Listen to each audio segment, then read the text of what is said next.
लोकसभा चुनाव के पहले भारतीय जनता पार्टी सभी वर्गों और सभी दलों को लेकर साथ चल रही है। इसमें चाहे वो दलित सम्मेलन हो, महिला सम्मेलन हो या फिर आज जो भारतीय जनता पार्टी के कार्यालय पर आयोजित है विश्वकर्मा कार्यशाला। हमारे साथ भाजपा प्रदेश अध्यक्ष भूपेंद्र चौधरी मौजूद हैं।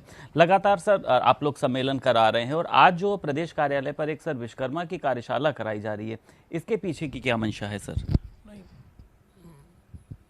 पीएम विश्वकर्मा योजना एक दस्तकारों के लिए है, जो हाथ के दस्तकार हैं उन दस्तकारों के लिए सरकार की जो सुविधाएं हैं, सरकार उनकी जो सहायता कर रही है, उन सारे विषयों को लेकर उसमें जन जागरण करके कैसे लोगों को लाभ पहुंचाया जाए, उस प्रकार का प्रयास आज का है।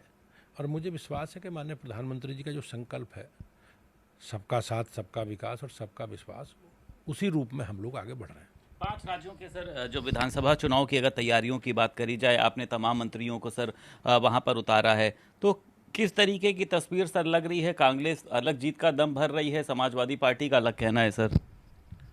नहीं, भारतीय जनता पार्टी के कार्यकर्ता के नाते हम सब लोग, चाहे पदाधिकारी हों या सरकार के प्रतिनिधि हों, जहाँ भी पार्टी उपयोग समझती है, पार्टी सबका अपने कार्य में, चुनाव के कार्य में सबका उपयोग करती है, उसी स्वरूप में सब लोग गए हैं। लेकिन पूरी ईमानदारी से, निष्ठा के साथ भारतीय जनता पार्टी सभी राज्यों में चुनाव लड़ रही है और अपने एजेंडे के आधार पर जो और हमने सरकार में, हमें तो सरकार में हमारी केंद्र सरकार ने जो काम किए माननीय प्रधानमंत्री जी के नेतृत्व में, हम जनता को अवगत कराएंगे, जनता के बीच में अपना रिपोर्ट कार्ड रखेंगे।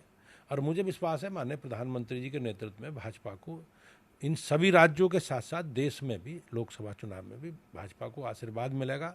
माननीय प्रधानमंत्री जी, मोदी जी एक बार, तीसरी बार स्वयं तीसरी बार प्रधानमंत्री बनेंगे। आजम खान को सर जिस तरीके से 2 जन्म प्रमाण पत्र के मामले में सजा हुई, अखिलेश यादव ने भारतीय जनता पार्टी पर हमला किया कि इन लोगों ने जानबूझ के फंसा, आपको लगता है कि उन्होंने न्यायपालिका पर सवाल खड़े किए हैं सर? नहीं, निश्चित रूप से जो सजा सुनाई है वो भारतीय जनता पार्टी ने का उसमें कोई योगदान नहीं। माननीय न्यायालय ने साक्ष्यों के आधार पर जो उन्होंने फर्जी जन्म प्रमाण पत्र हासिल करके 2 प्रमाण पत्र उनके पास हैं, उन प्रमाण पत्रों की परीक्षण करके उन्होंने अगर गलत किया तो माननीय न्यायालय ने जांच की है, उसको सरकार ने जांच करके न्यायालय में प्रस्तुत की है और उन साक्ष्यों को माननीय न्यायालय ने सही पाया है, उसी आधार पर उन्हें सजा हुई है। मैं निश्चित रूप से कह सकता हूं कि हमारे यहाँ न्यायपालिका में सबको विश्वास है और अखिलेश यादव जी इस प्रकार की बयानबाजी करके न्यायालय में के प्रति जो उनका अविश्वास है, देश के न्यायपालिका के प्रति जो उनका अविश्वास है, वो प्रदर्शित कर रहे हैं। तो इसमें सर हिंदू मुस्लिम कहाँ से आ गया? अखिलेश यादव कह रहे हैं मुस्लिम है, उनको इसलिए फंसाया गया और कोई बात नहीं, इंतजार करिए, हमारी सरकार आएगी तो हम भी बदला लेंगे। इस तरीके की चीज़ें सर हिंदू मुस्लिम की बात सामने आ रही है। अब ये तो एक प्रकार से देश की न्यायपालिका के लिए चुनौती है और ये अखिलेश जी जैसे व्यक्ति को, जो संवैधानिक दायित्व पर रहे हैं और वर्तमान में भी एक बड़े नेता हैं, राज्य के मुख्यमंत्री रहे हैं, उत्तर प्रदेश में विधानसभा में प्रमुख विपक्षी दल के नेता हैं वो, तो इस प्रकार का व्यवहार उनका और संवैधानिक संस्थाओं को, न्यायपालिका को इस प्रकार से चुनौती देना, ये व्यावहारिक नहीं है। आपको लगता है सर कि भारतीय जनता पार्टी की अगर सरकार ना होती तो जिस तरीके से भ्रष्टाचार पर कठोर कार्रवाई हो रही, वो चाहे आजम खां हो, मुख्तार अंसारी रहे हों, तमाम लोग रहे, उन पर इस तरीके की कार्रवाई होती नहीं, लोगों का भरोसा बढ़ा है सर?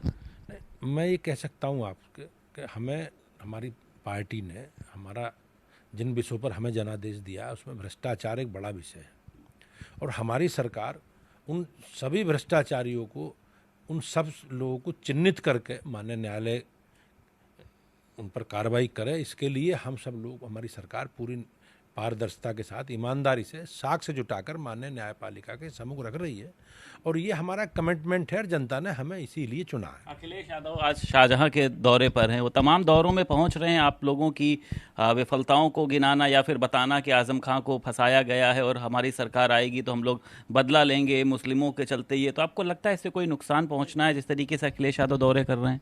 नहीं, उन्हें जहाँ भी पूरे प्रदेश में, देश भर में जाना चाहे उन्हें वो जा सकते हैं, लेकिन इस प्रकार की भाषा का इस्तेमाल, इस प्रकार का व्यवहार और देश की न्यायपालिका के प्रति इस तरह का व्यवहार, मैं कहता हूँ ये उन्हें शोभा नहीं देता और निश्चित रूप से जनता सारे कृत्यों को उनकी देख रही है। बहुत शुक्रिया सर।